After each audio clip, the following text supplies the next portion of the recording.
Dans le cœur vibrant de Paris, sous les lustres étincelants en forme d'étoiles gelées, le restaurant Le Pavillon brillait comme un palais. C'était l'endroit le plus élégant de la ville, où les gens riches savouraient des plats raffinés dans une ambiance feutrée. Les notes légères d'un piano flottaient dans l'air, caressant les oreilles des clients installés à des tables ornées de bougies vacillantes et de verres en cristal scintillant. Chaque table semblait un petit royaume, où pouvoir et prestige s'entremêlaient dans une danse silencieuse. Dans un coin reculé, presque caché derrière un rideau d'orchidées blanches et une ombre douce, était assis Étienne Morel, un homme de 48 ans. Il avait bâti un empire grâce à ses entreprises technologiques, amassant une fortune colossale. Son costume gris, taillé sur mesure, soulignait sa silhouette élancée, et sa montre en platine capturait des éclats de lumière à chaque mouvement. Pourtant, malgré cette apparence parfaite, son regard trahissait une profonde tristesse. Il fixait son assiette intacte de filets mignons, dont l'arôme riche et chaud emplissait l'air. La viande, dorée à la perfection, et les pommes de terre écrasées, encore fumantes, semblaient n'avoir aucun attrait pour lui. En face, une chaise vide semblait hurler un vide plus grand que le brouhaha feutré du restaurant. 10 ans plus tôt, un accident tragique avait arraché sa femme, Claire, et leur fils de 3 ans, Lucas, dans un chaos de métal tordu et de verre brisé. Depuis, Étienne s'était enfermé dans une vie de silence, de routine mécanique et de distractions coûteuses. Il saisit son verre de vin rouge, un Bordeaux dont le liquide dansait comme une ombre mouvante, et le porta lentement à ses lèvres, comme si ce geste pouvait apaiser son cœur lourd. Mais une voix douce et tremblante perça soudain l'air. « Monsieur, puis-je prendre vos restes ?» Étienne sursauta, le verre suspendu à mi-chemin. Il tourna la tête et découvrit une jeune femme debout près de sa table. Elle semblait avoir à peine 19 ans. Ses cheveux blonds, attachés en un chignon désordonné, laissaient échapper des mèches fatiguées qui frôlaient ses épaules. Son manteau, usé jusqu'à la trame, pendait sur ses frêles épaules, incapable de la protéger du froid automnal qui s'infiltrait dans les rues de Paris. Dans ses bras, elle tenait un bébé d'environ 8 mois, enveloppé dans une couverture décolorée, dont les grands yeux lumineux étaient rivés sur l'assiette d'Étienne. Les petites joues du bébé, rondes et rosées, semblaient briller sous la lumière tamisée, et ses doigts minuscules s'agitaient, comme s'il voulait attraper la nourriture. La voix de la jeune femme, bien que faible, trancha le silence du restaurant, comme une note aiguë. Les conversations s'éteignirent, les fourchettes restèrent figées, et les regards se tournèrent vers elle. Un serveur, impeccablement vêtu, s'avança. Mais Étienne leva une main, un geste discret mais autoritaire, pour l'arrêter. Il observa la jeune femme. Son visage ne montrait ni honte ni ruse, seulement une fatigue profonde et une détermination farouche. Elle ne demandait pas pour elle, mais pour le petit être qu'elle serrait contre son cœur. Ses yeux, d'un vert pâle, brillaient d'une force tranquille, comme si elle portait le poids du monde, mais refusait de plier. Le cœur d'Étienne se serra, et la flamme de la bougie sur la table vacilla, comme si elle sentait ce moment. Quelque chose remua en lui, une étincelle fragile, un murmure d'émotion qu'il n'avait pas ressenti depuis des années. Il ne le savait pas encore, mais cette simple question, posée dans un restaurant luxueux, allait faire tomber les murs qu'il avait érigés autour de son cœur, le guidant vers une rédemption qu'il n'avait jamais cherchée, un amour qu'il n'avait jamais espéré. Il détailla la jeune femme. Ses cheveux blonds, mal coiffés, capturaient la lumière des bougies comme des fils d'or brisés.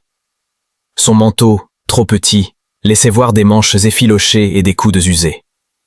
Ses baskets, tachées par la crasse des rues parisiennes, menaçaient de se déchirer à chaque pas. Mais ce n'était pas son apparence qui frappa Étienne. C'étaient ses yeux. Il ne suppliait pas, ne vacillait pas. Il le fixait avec une dignité brute, mêlée d'une tristesse si profonde qu'elle semblait infinie. C'était le regard d'une personne qui n'avait plus rien à perdre, sauf la vie fragile qu'elle protégeait. Elle demandait pour son enfant, avec un courage forgé dans la douleur. Étienne hésita un instant, comme si un fil invisible se tendait entre eux. Puis, d'un mouvement doux, il poussa l'assiette vers elle. « Prenez-la » murmura-t-il, presque pour lui-même. La jeune femme ne se précipita pas sur la nourriture, comme quelqu'un affamé l'aurait fait.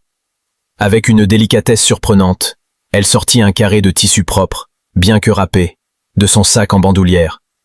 Elle enveloppa soigneusement les pommes de terre et les tranches de viande, pliant les coins du tissu comme s'il s'agissait d'un trésor précieux.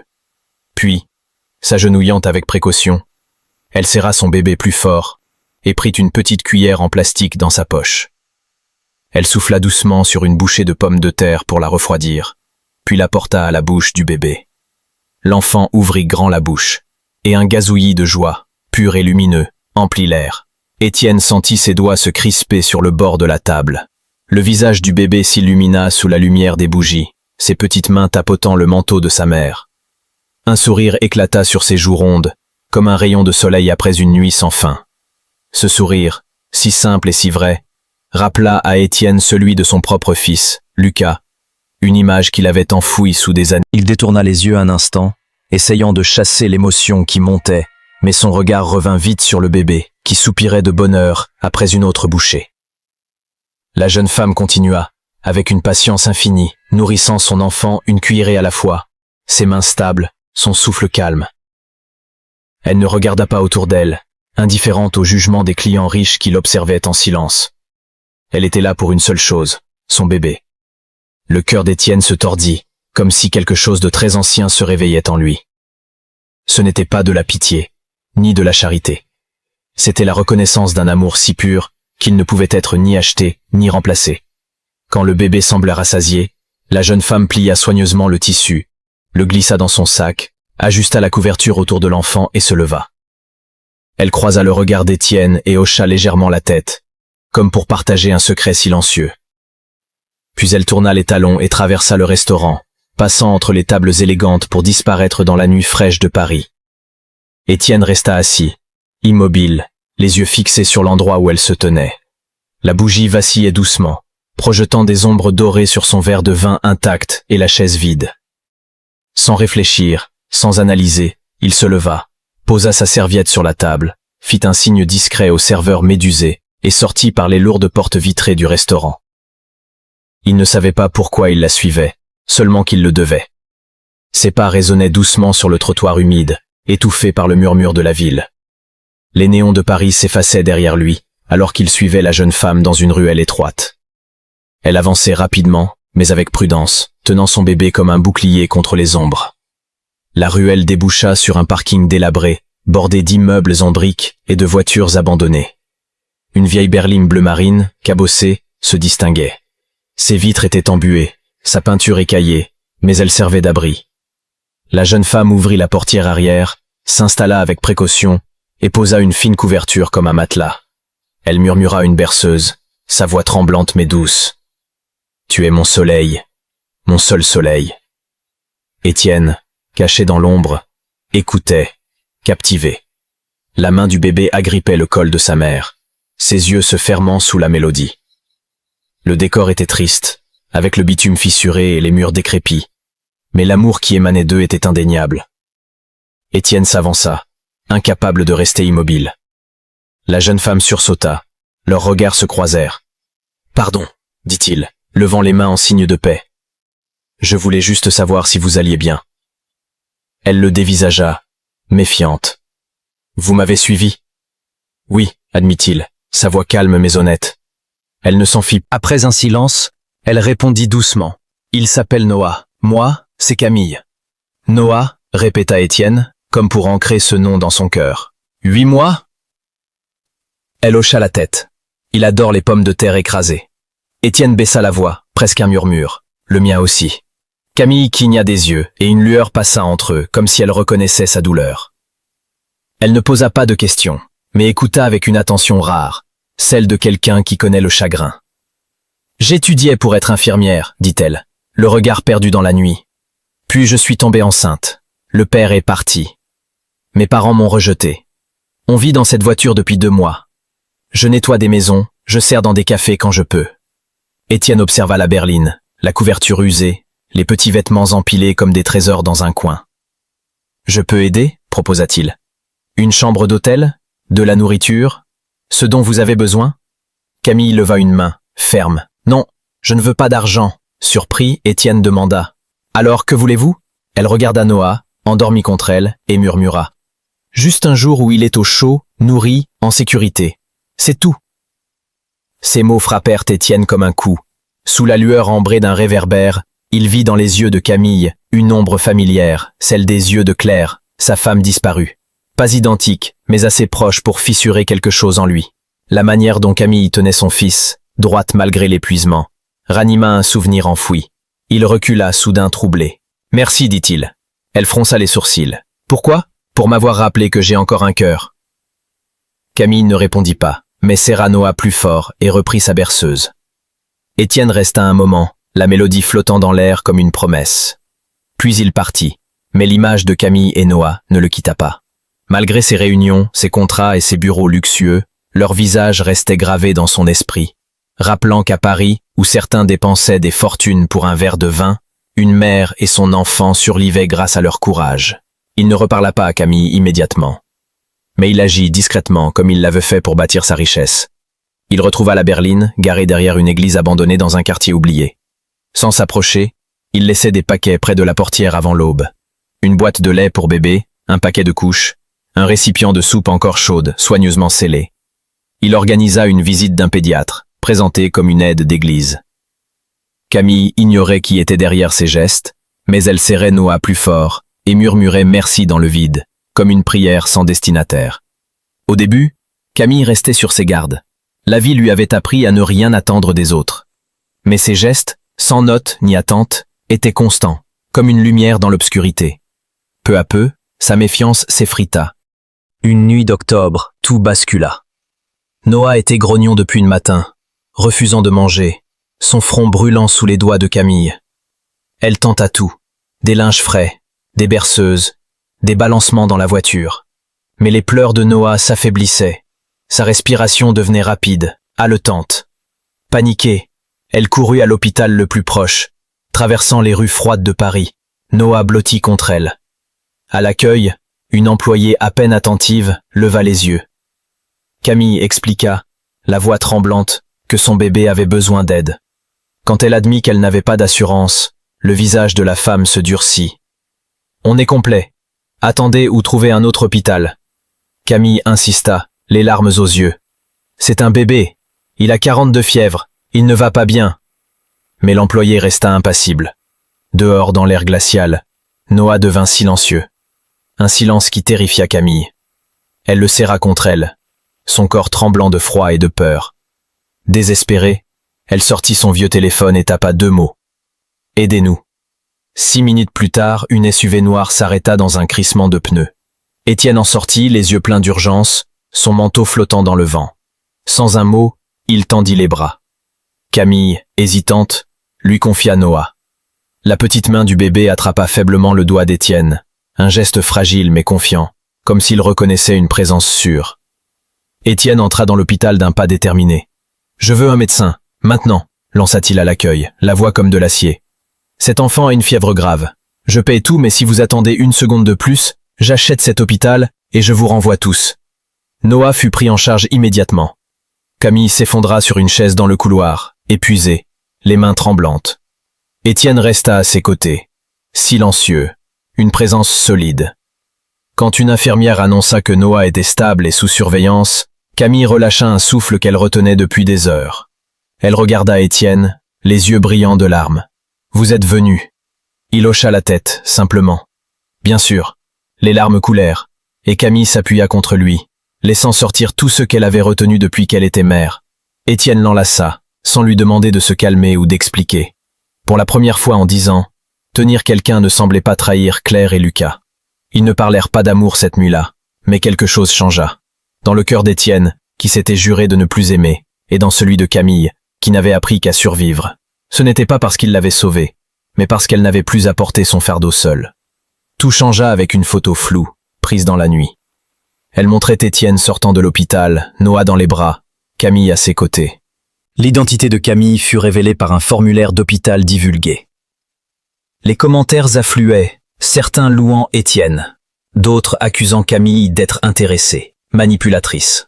Dans l'appartement qu'Étienne lui avait loué, un petit 2 pièces au mur gris clair, Camille éteignit son téléphone, terrifiée que cette haine ne touche Noah, endormi dans son berceau. Le lendemain, Étienne la trouva assise sur le canapé, les épaules fermées, le regard distant. « Je ne peux pas continuer comme ça », dit-elle. « Je ne veux pas que Noah grandisse dans le scandale, qu'il lise un jour ses mensonges et se pose des questions. Étienne s'assit près d'elle. Sa voix douce mais ferme. « Tu n'as rien fait de mal, ni Noah. » Elle secoua la tête. « Les gens ont déjà décidé qui je suis. » Il posa une main sur la sienne. « Alors, laissons-les voir la vraie Camille. » Ce soir-là, Étienne parla à la télévision, dans un studio sobre, sans artifice. Il raconta Claire et Lucas, l'accident qui les avait arrachés, le vide qui avait suivi. « J'ai arrêté de vivre ce jour-là, » avoua-t-il, la voix brisée. Puis il parla de Camille. Elle ne cherchait pas l'argent, ni même l'aide. Elle voulait juste nourrir son fils. Elle m'a réveillé, m'a donné une raison de respirer à nouveau. Il regarda la caméra, les yeux humides. Camille n'est pas un titre de journal. C'est une mère. Noah n'est pas un objet. C'est un enfant magnifique. Je ne les ai pas sauvés. Ils m'ont sauvé. Son discours, brut et sincère, changea tout. Les conversations en ligne se transformèrent. Des mères partagèrent leur lutte, des dons affluèrent pour des refuges. Une femme à Lyon lança un fonds pour aider des jeunes mères comme Camille. Camille ne parla pas à la presse, mais le lendemain, elle se présenta chez Étienne. Noah emmitouflé contre le froid. « Je ne pars pas, » dit-elle, les yeux fatigués mais déterminés. « Si tu veux encore de nous, on est là. » Étienne s'écarta, un sourire doux sur le visage, et les laissa entrer. Pour la première fois en 10 ans, il sentit une paix profonde, comme si une porte s'ouvrait dans son cœur. L'appartement était simple, avec des murs gris doux et des fenêtres laissant entrer la lumière matinale. Camille s'y installa avec 2 sacs, un porte-bébé et le poids d'une vie sans refuge. Mais en une semaine, l'endroit devint un foyer. Des dessins colorés de Noah décoraient le frigo. Des chaussettes séchaient sur le radiateur, et l'odeur de lotion pour bébé flottait dans l'air. Étienne venait chaque matin, d'abord avec des excuses, apportant des courses ou des couches, puis cela devint une routine. Noah s'illuminait en entendant la porte, tendant les bras depuis son berceau. Camille préparait du café, ses cheveux toujours noués en un chignon gracieux. Il mémorisa les pleurs de Noah, distinguant la faim de l'inconfort, la fatigue de la frustration.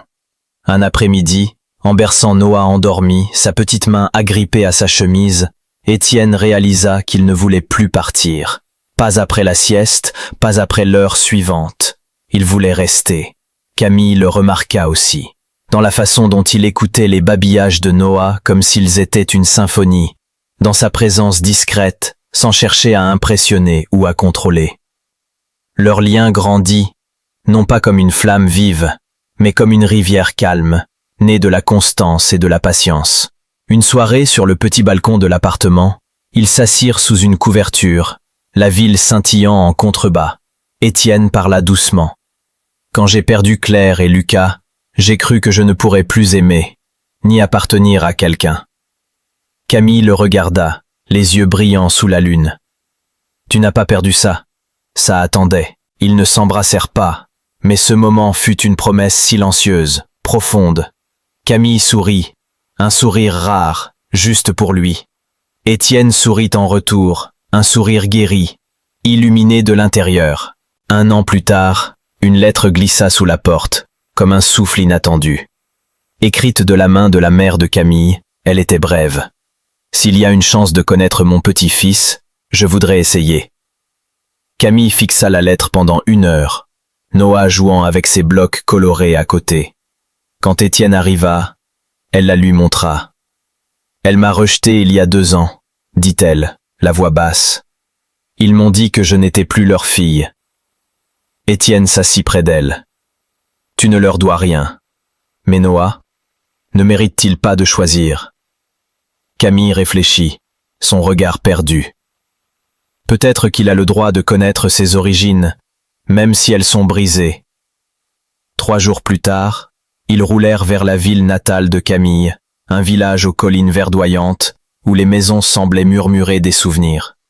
La maison de ses parents, au bout d'un chemin de gravier, avait une peinture blanche un peu fanée et une balançoire grinçante sur le porche. Camille, Noah sur la hanche, resta immobile devant la porte. Étienne se tenait en retrait, la laissant avancer à son rythme. La porte s'ouvrit lentement. Sa mère, une femme aux traits marqués par le temps, apparut. Ses yeux se posèrent sur Noah, puis sur Camille, et s'emplirent de larmes. « J'ai eu peur, murmura-t-elle, la voix brisée. Peur de ce que les gens penseraient.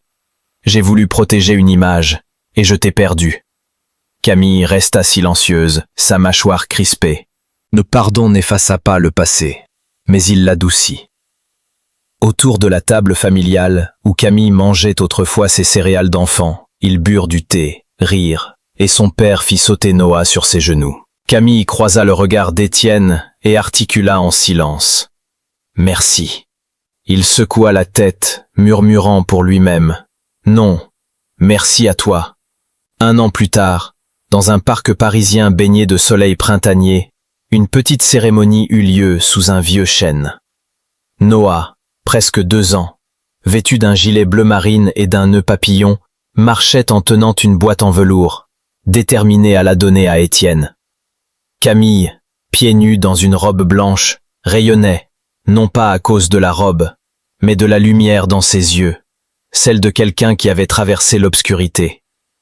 Étienne, en veste grise, les cheveux légèrement argentés, s'agenouilla pour prendre la boîte des mains de Noah, qui gloussa et courut vers sa mère.